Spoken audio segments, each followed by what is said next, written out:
Hello everyone. Let's review shlokas 126 and 127 in Lalitha Sahasranamam. Tryakśharī divya gandhāḍhyā sindhūra tilakāñchitā uma śailendra tanayā gaurī gandharva sevitā viśvagarbhā svarṇagarbhā avaradā vāgadhīśvarī dhyānagamyā aparichChedyā GYYnānadā dhyānavigrahā. Let's take a look at the meanings of the namas. Tryakśharī, three akshari. Three means the number three. Aksharam means syllables. So tryakśharī means three syllabled. So there is a mantra called Bala mantra that has three syllables, and it is a very potent Sri Vidya mantra, and therefore she is the Bala mantra. And each syllable in the Bala mantra corresponds to a group in the Panchadasi mantra. As we all know, Panchadasi mantra has three groups. It has total 15 syllables and they are divided into three groups. The first group is called as Vagbhava-kūtam. The second group is called as Madhya-kūtam or Kamaraja-kūtam, and the last kūtam is called as Shakti-kūtam. So each syllable of Bala mantra corresponds to one kūtam in Panchadasi. So she is the three-syllabled Bala mantra. Another way to look at it is, any mantra that is three-syllabled is Devi. That is also another way to look at it. And mantras, especially all these Sri Vidya mantras, are very potent, and therefore they should only be chanted with the Guru's guidance and initiation. So the mantras, when chanted properly with devotion, will yield results. And the energy that is released by these mantras should be something that we are capable of handling, and that's why we always say that a guru should initiate or we should learn it properly. So the mantras unleash the energy, which is like a water that's held in a dam, right? So the jnanam or the energy or the consciousness or awareness that we are looking at or we are seeking is that water in the reservoir. You can think of it like a Shiva jnanam. And Shakti is that dam that's holding that water. And the shutters are the divine grace that will allow us to obtain that water. And the mantras are the levers through which we can obtain that divine grace. And this is where chanting of these mantras will definitely open that shutter and water will come out. And if we do it properly, it will come out. We will get that blessing. The divine grace will come. But it's very important to open the shutters according to our needs. If suddenly we just completely open all the shutters, then water will come flooding out and that will cause a lot of damage. That's why it's always important to go to a guru who can then allow us to understand where we are, what our personal situation is, which mantra will work, etc. And then accordingly help us get that divine grace. Divya gandhāḍhyā. Divya gandhāḍhyā. Divyam means divine. Gandham means good smell, fragrance. Ādhya means rich in or augmented by. So she is rich in divine fragrance. As we all know, Devi is always decorated with chandanam, kumkumam, all the flowers from Indra's gardens, etc. And therefore she has divine fragrance. She is augmented by divine fragrance. Another way to look at it is, she herself is that divine fragrance. The divine fragrance here represents the essence of that ultimate reality. If you see, our sense organs are not capable of perceiving the ultimate reality. Our eyes are limited by what they can see. Our ears cannot hear beyond a certain decibel, etc. And therefore, our outward sense organs are not capable of perceiving.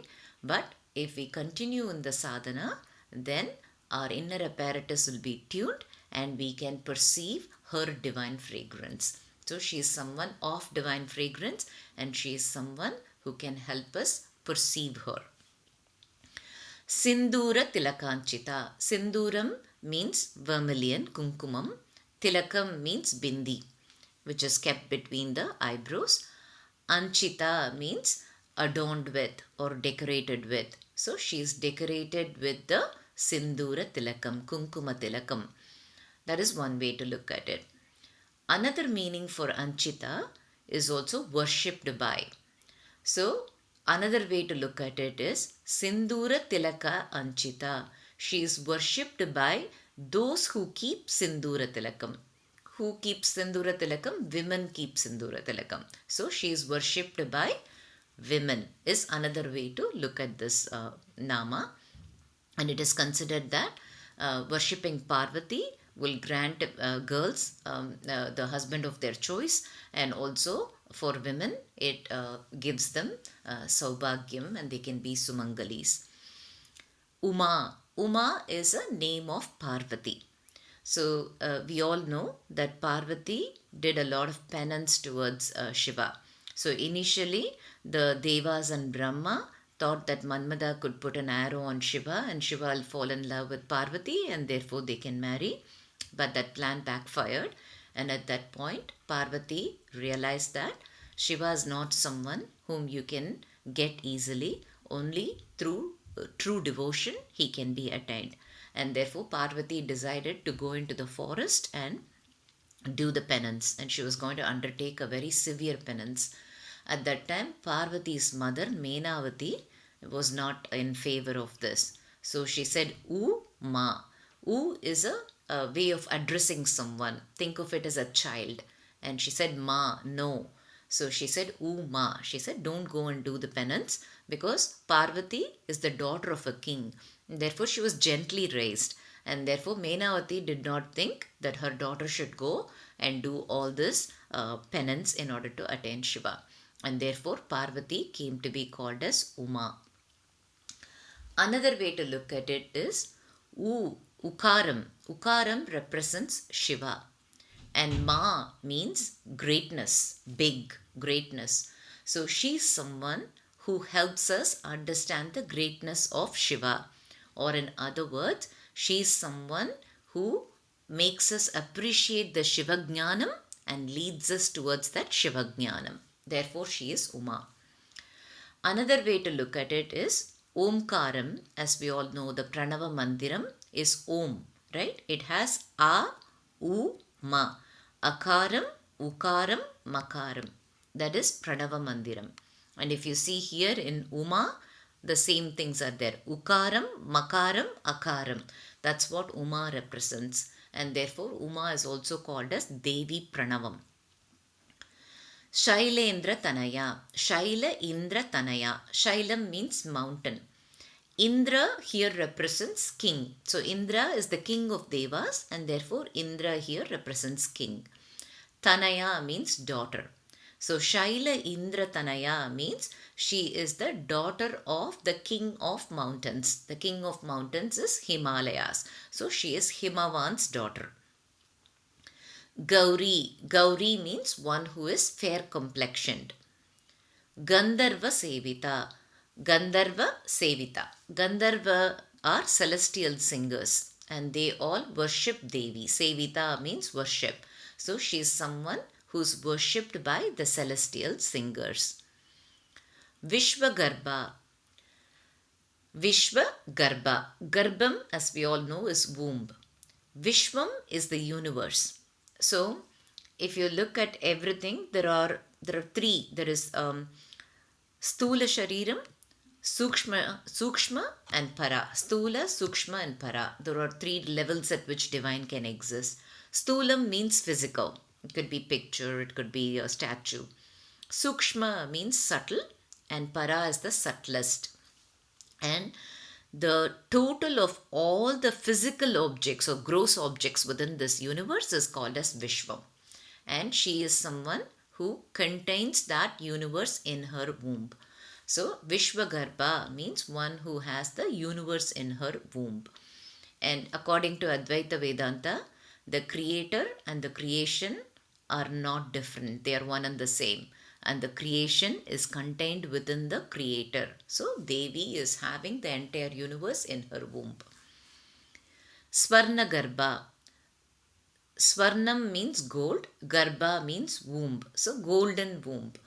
So this Svarnam is actually the total of all the Sukshma within the universe. Sukshma can be thought of as energy, something that is subtle. And it said that all that energy together made it so radiant and it was shining like gold. And therefore it is called as svarṇagarbhā. And another way to call it as hiranyagarbha. Avaradā. Avaradā. Avaram means low thoughts, inferior thoughts. And what are those inferior thoughts? Jealousy, anger, attachment towards something and wanting all of it for us, greed, etc. Those are all low level thoughts. Avaradā. Da means to restrain or to control or to cut off. Those are all meanings of da.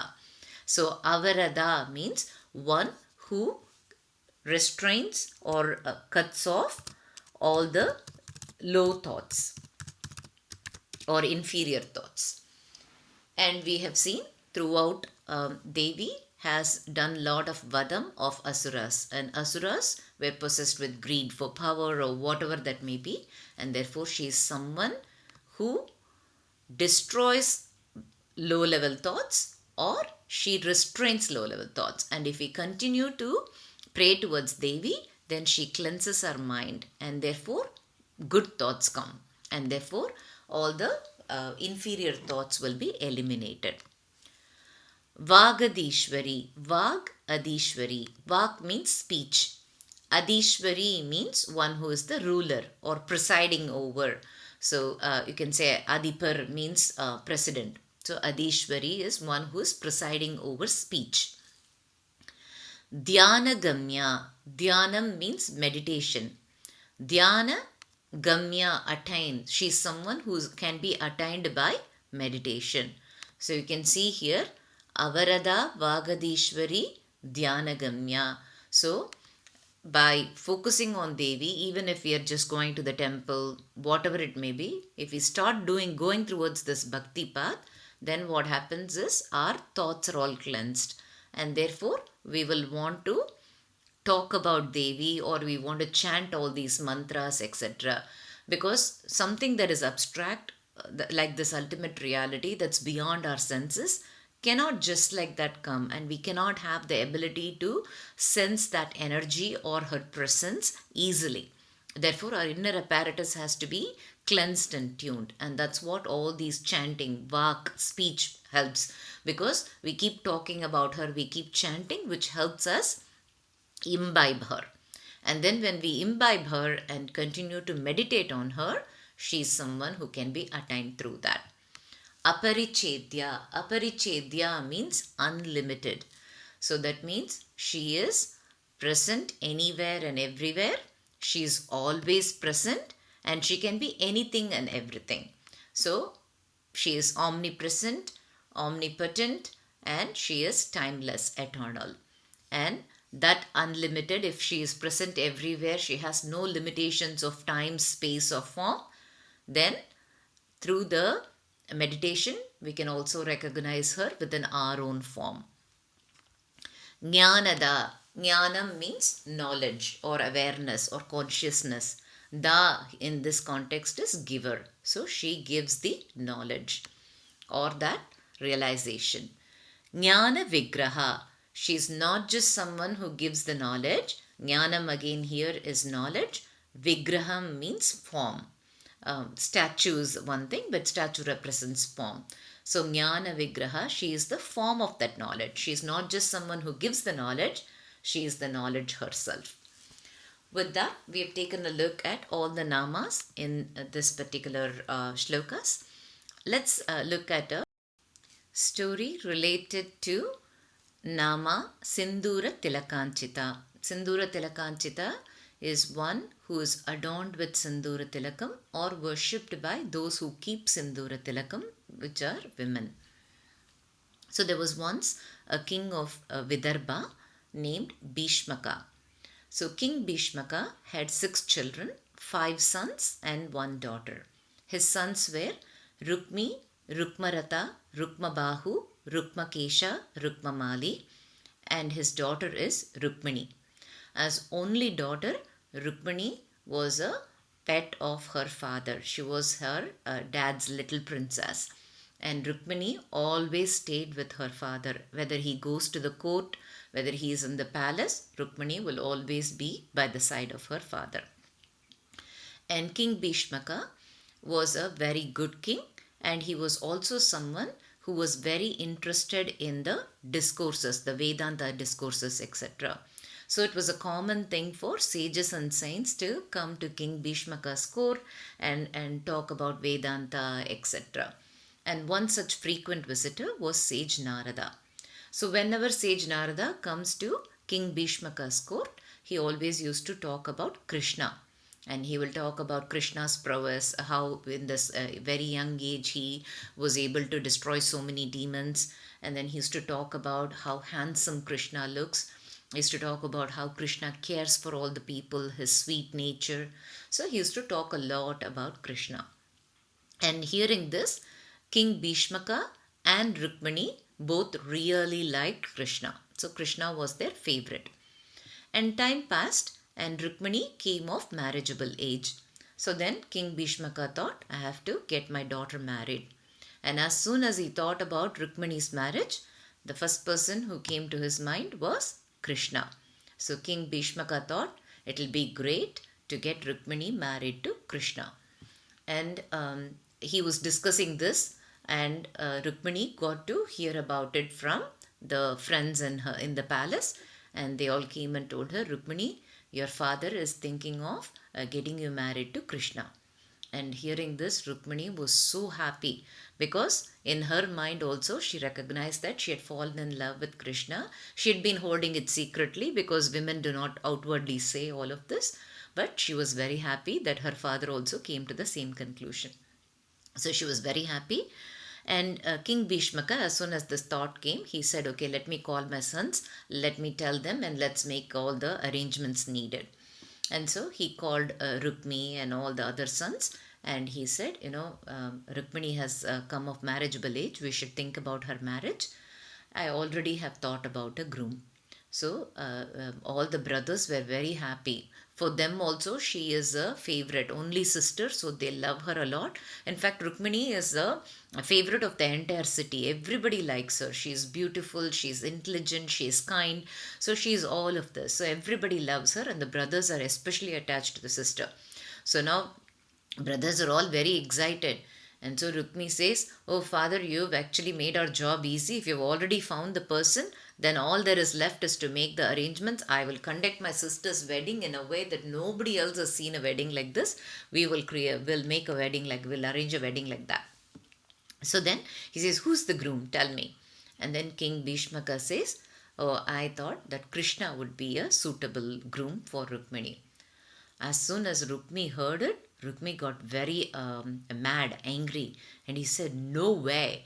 That Krishna is not a worthy suitor for Rukmini. First of all, he is a cowherd, and then he killed Kamsa through all unscrupulous means, and he's not even a worthy warrior.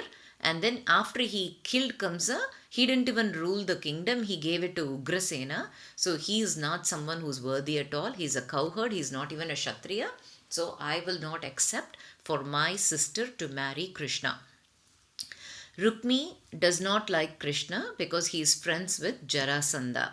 Jarasanda's daughters had married Kamsa, and Krishna killed Kamsa. Therefore, Jarasandha doesn't like Krishna, and Rukmi, being friends with Jarasandha, also looks at Krishna as an enemy. So Rukmi did not want to have his sister marry Krishna. So then King Bhishmaka was saying, okay, if you object, then you don't like the suitor that I suggested, then do you have anybody in mind? So then Rukmi says, absolutely, my friend Shishupala will be the best person to marry Rukmini. He is the prince of Chedi. He'll become a king, and it will be a right match. And so King Bhishmaka was not very thrilled, but he also did not want to go against Rukmi. In general, in their household, whatever Rukmi said, everybody listened. So King Bhishmaka also reluctantly agreed. So immediately a message was sent to the king of Chedi, and arrangements were going to begin. So now the friends in the palace came running to Rukmini and said, Rukmini, your dad wanted you to marry Krishna, but your brother really opposed. So finally now they have decided that you're going to marry Shishupala. Hearing this, Rukmini was very depressed, And in her mind, she's already thought of Krishna as her husband. She's not willing to marry anybody else. So now she doesn't know what to do. And her situation is a little bit dicey in that she loves Krishna, but she doesn't even know whether Krishna knows about her and if will come to marry her. So she doesn't know what to do, and therefore she goes to Devi Parvati and is continuously praying to Devi and saying, please give me some way out of this predicament. What am I supposed to do? At that time, a Brahmin who used to teach Rukmini comes to the palace. He has heard news of Rukmini's marriage, and so he is coming to convey his happiness at that. So he comes and he says, I heard about your marriage. I'm so happy.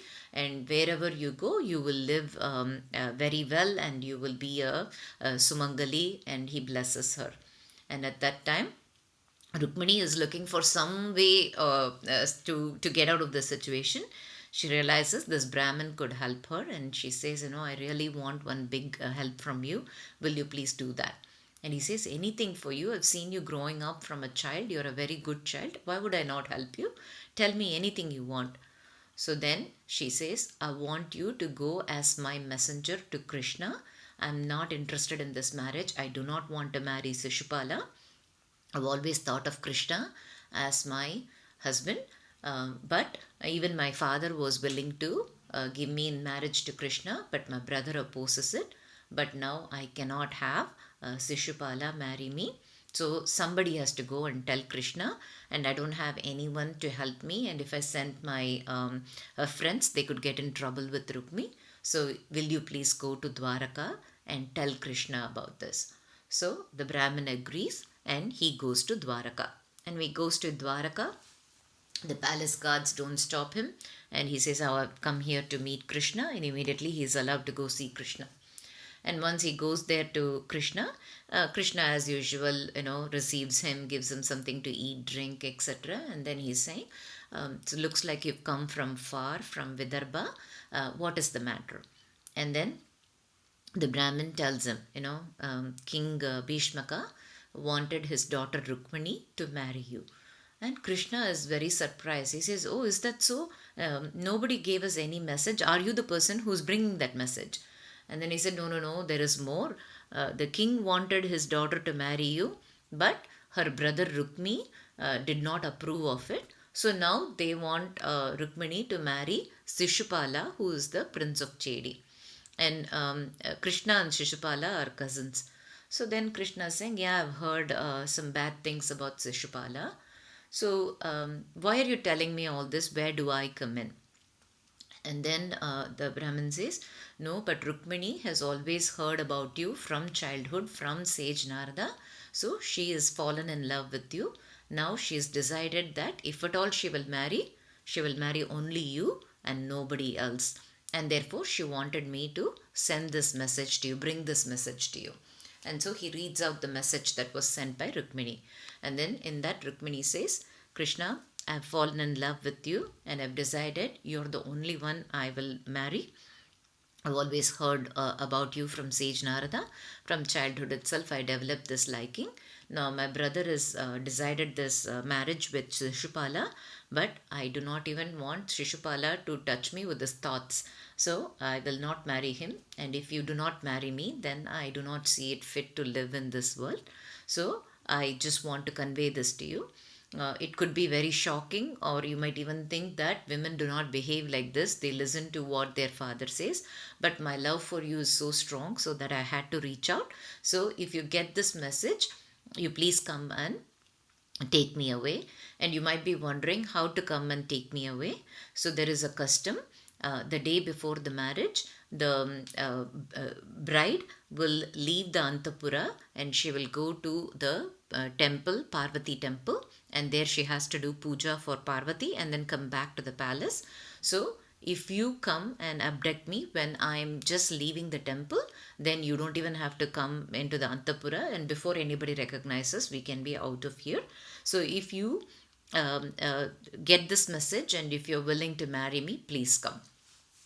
So then the Brahmin asks, what's your response to this message? And then Krishna says, even I've heard about Rukmini from sage Narada. He's told me all about her behavior, her looks, her intelligence, etc. So I've always thought of Rukmini in a very positive way. So if she has her heart set on me, I'm not going to let her marry Shishupala. So then I will definitely come. So Krishna says, you go back to Vidarbha, I will come. So Krishna immediately calls his charioteer, and then he prepares a chariot, and then he is going to Vidarbha. And Balarama gets to know about all of this, and he realizes that Krishna has gone to get Rukmini. So Balarama immediately figures out that this will cause some problem, and therefore he also takes a big army, and they're all going. Now the scene is in Vidarbha. Now this is the princess marriage. So the entire city is decked up, everybody is happy, and this is not just any princess, they all love this princess. She's very kind, she's nice to them, so everybody is celebrating it as if it's their own house wedding. So the entire city is decorated, all the guests have come, and now all of Rukmi's friends have also come. Jarasandha has come with his army, Shishupala and his father, everybody has brought a big army. Now that's their princess wedding. So the entire place is glittering. All the great preparations are happening. While everybody is happy, engaged in this ceremony, wedding celebrations, etc., so one person who is not interested in all of this, which is Rukmini. All she is doing is she's constantly in her puja room, constantly praying to Devi Parvati and saying, I don't know what's going to happen. This Brahmin has gone and he hasn't come back. I don't know if Krishna would see this message and think, what kind of a woman is she? She's sending such message, and would he come? Or will he understand my love and then therefore come to get me? So she's restless, she doesn't know. And then she hears that Krishna and Balarama have come to Vidarbha. So Rukmini is beginning to feel hopeful. And then the day before marriage has come, and Rukmini is dressed in all these beautiful clothes, and she's looking so beautiful. And she's walking towards the temple with her mother and all her friends and the entire progression. So everybody is on the sidelines waiting to see this beautiful princess as she goes to the temple. So Rukmini goes inside Parvati temple, and all the preparations are made, and the priest is telling, ask Devi Parvati to bless you to get the husband of your choice, and that you would live happily with him. And therefore Rukmini is praying to Parvati, and she says, Devi Parvati, the only person who can be my husband is Krishna. Krishna has come here, but I don't know what exactly is going to happen. So you please make sure that if at all I marry someone, that will only be Krishna. This is the only boon that I want. I want to live happily with him. So after all the Parvati Puja, Rukmini is coming from the temple. She's getting down from the steps, and she's eager. She wants to see if Krishna is somewhere in the sidelines. Is he going to come and rescue her? And as she gets down near the temple, and as she's proceeding towards the street, suddenly there is a chariot that's coming so fast, and then there she sees Krishna standing with in all the ways in which she imagined, and he's holding his right hand out to her, and she holds his hand, and he pulls her into the chariot and whisks her away from that place. And now all the people who were standing there watching this princess, they all couldn't understand what happened. In a second, she's gone. And then Rukmi, Jarasandha, Shishupala, everybody recognizes that now Krishna has come and taken Rukmini away, and they just cannot believe it. So now Jarasandha, his army, everybody is now, all the friends, all their army, they are trying to go after Krishna. And this is where Balarama comes in, and Balarama came with a big army anticipating. This is called as Rakshasa Vivaham, where the bride's people do not want to get her to do not want to give her in marriage to the other person. So Balarama's army comes in, and they all contain all the people, and finally the Jarasandha, etc., they all accept defeat. So they all go to Shishupala, and they are telling him he took the girl away. Don't worry, you don't, you'll get a better girl, etc.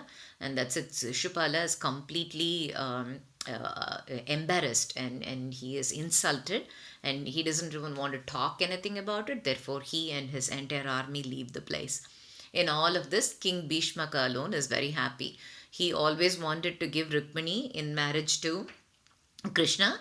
Even when Krishna came to Vidarbha, he received him as if he would receive a son-in-law. He did all the right things. So, and he actually invited Krishna to come to Rukmini's marriage. And Krishna cryptically told him, I came for your daughter's marriage. He didn't tell him, I came to marry your daughter. So, but that's what he meant. So, Krishna and Rukmini went away in the chariot. So everybody else was settled, but Rukmini alone was very unhappy. And he just could not believe that Krishna would come here, whisk his sister away right in front of his eyes. So Rukmini immediately took an army and then he chased after Krishna. Balarama's army was able to contain most of the army, but Rukmini did not stop and he went behind Krishna and Rukmini. So Krishna and Rukmini were going in the chariot. After a while, nobody was following them, so they were taking a gentle pace. And there was Rukmini standing next to Krishna without able to believe anything that was happening. And here is the Krishna that she had always imagined. Remember, they never met with each other. He was always in her imagination, and she cannot believe that this entire thing came true, and she's standing next to Krishna as his wife. So she is like beyond words, she cannot express anything, and eyes brimming with tears. And Krishna is going there with a knowing smile. He knows how much she loves, and he's going with a knowing smile, and it is a pleasant journey that they are having. And suddenly there are arrows flying past, and 3 arrows hit Krishna. So now Rukmini is really worried, and they look back, and it's Rukmini. So Krishna also fights back, and there is a battle between Krishna and Rukmini, and everything that Rukmini is putting, whether it is a sword or an arrow, etc., Krishna effectively tackles all of it, and Krishna is growing angry by the minute, and then the fight seems very intense. Now Rukmini, even though she wanted to marry Krishna, she also loves her brother, so she was worried that Rukmini might be killed, and therefore she pleads to Krishna and says, please do not kill my brother, leave him be. He's doing all this only because he loves me so much, so please leave him. And then Krishna accepts that, and he says, I'm not going to kill your brother, but I cannot just let him go like this. And so he shaves his head and mustache. At that time, Balarama catches up with them, and he chides Krishna, and he says, Krishna, you should not have insulted a warrior like this. You should not do this. And Rukmini, then Krishna takes Rukmini and goes away. Rukmini actually had taken a vow before he left Vidarbha. He said, if I don't bring my sister, then I will not even enter Vidarbha. So now Rukmini lost that, and finally he never went to Vidarbha, and he built a city wherever he lost Rukmini and Krishna, and that's where he lived. So Rukmini is the wife of Krishna, and she is the chief queen of Krishna, and Rukmini is someone who loves Krishna immensely. And Rukmini and Krishna had many sons. Pradyumna was one of them. And there is also a story related to how Krishna has other wives as well. And Satyabhama was very possessive of Krishna. And she always felt like Krishna favored Rukmini a lot, or he loved Rukmini a lot. So this was something that was always at the back of her mind, and she always wanted Krishna all to herself. And one day sage Narada came, and we all know sage Narada loves to create dicey situations. So he looked at Satyabhama, and he said, Satyabhama, you look so beautiful. You are this great king's daughter, and you're so wealthy and rich, and you have so much affection towards Krishna. But it looks like Krishna likes Rukmini more than you. And hearing this, Satyabhama got really mad, and she's already jealous, so it made her very upset. And then she said, yeah, I think so too. I don't know how to make Krishna love me more. And then sage Narada said, I have a good idea. If you do that, then Krishna will come to appreciate how much you love him, and therefore he will love you more. So then Satyabhama was all ears. She wanted to know what it is that she can do. So then sage Narada said, let's say that you have a vritam, a vow, and in that vow you give Krishna as a slave to me, and then you have to give all your riches in order to buy back Krishna. And then when he sees that you're willing to let go of all your riches in order to get him, then he will know how much you love him, and therefore he will be very nice towards you. Satyabhama thought that was a great idea. So she went and told everybody that I have this vow that I will give Krishna as a slave to sage Narada. The rest of the wives were all very shocked, but in the court they don't talk. So they all agreed with the plan. So she gave Krishna as a slave to sage Narada. Krishna was sitting there silently watching all of this, going along with all the drama. And then now sage Narada said, if you want to buy back Krishna, then I'm going to, you have to give me something that's equal to Krishna. So they create this big tulabharam. It's like a balance. On one side Krishna is sitting, and you have to put something equal to Krishna. Only then, if it is equal, then sage Narada will take whatever is offered and leave Krishna. That was the deal. So now Satyabhama is the king's daughter, so she has lots of riches. She's bringing everything that she has and she's putting it in the balance. But unfortunately, it is never equal to Krishna. Still Krishna weighs more.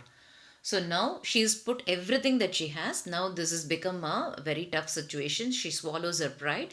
She goes to all the other wives of Krishna and says, please put everything, put all your jewels, put everything.